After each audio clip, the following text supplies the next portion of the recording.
Honorable Senators, I rise before you today to speak about Bill S-213, an act to amend the Department of Women and Gender Equality Act. I want to thank Senator McCallum for her vision in tabling this bill.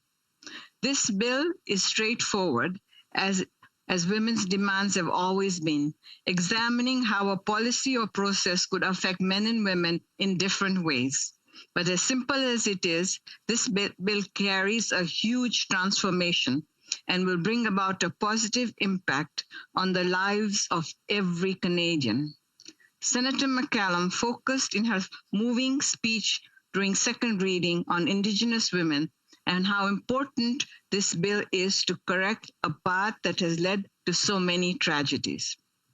A gender-based analysis is intended to help the government identify gender considerations that could be relevant to proposed policies and bills. It aims to analyze the impact that the adoption of public projects would have on women while taking into account the different realities and needs of both genders.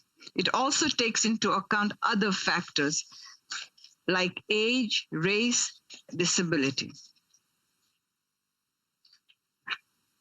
As part of ratifying the 1995 UN Beijing Declaration and Platform for Action, Canada committed to using gender-based analysis.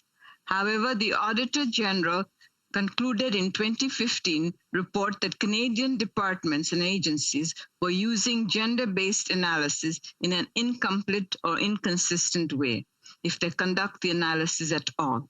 And while the current government of Canada committed to conducting gender-based analysis across departments and agencies, as Senator Boyer said in her speech, it is undertaken through the discretion and goodwill of government.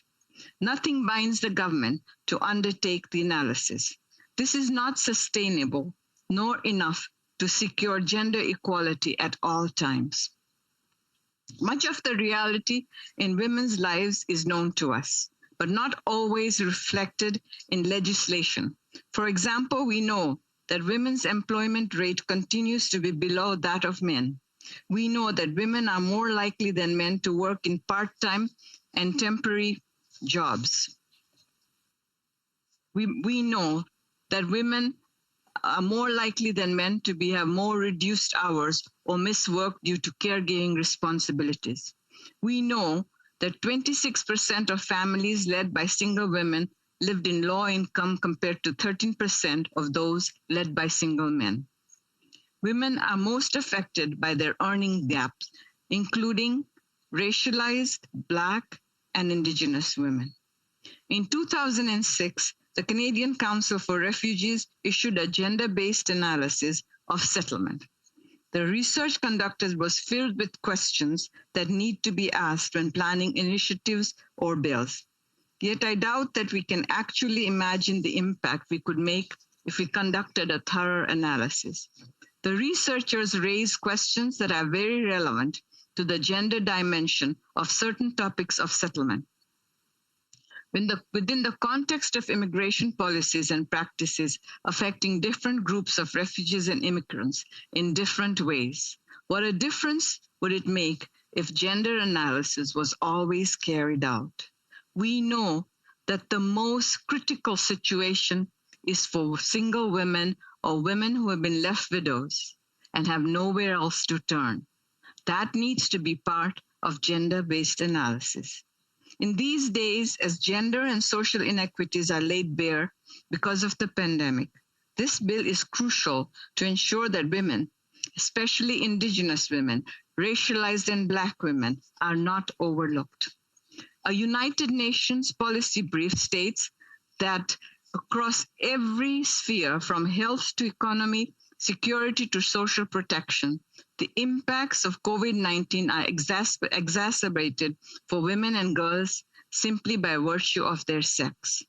These thoughts were echoed by the Canadian Human Rights Commission, but for Indigenous women, matters were even worse. A report by the Canadian Feminist Alliance for International Action and Dr. Pamela Palmater, chair of the Indigenous Governance at Ryerson University, shed light on the deteriorating socio-economic conditions, the increase in gender-based violence, exploitation, disappearances, and murders of indigenous women and girls. Bill S-213 will ensure that any and all government policies will take into account such disproportionate effects on women. It will ensure post-pandemic recovery plans, for example, undergo analysis with regards to the effect on women and especially indigenous, racialized, and Black women.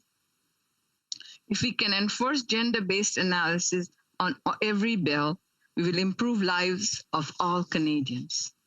Senators, we recently found out that even though gender-based analysis was carried out by our government, it did not include racialized women. There is a lot of work to be done, and I want to thank Senator McCallum for this very important initiative. Thank you.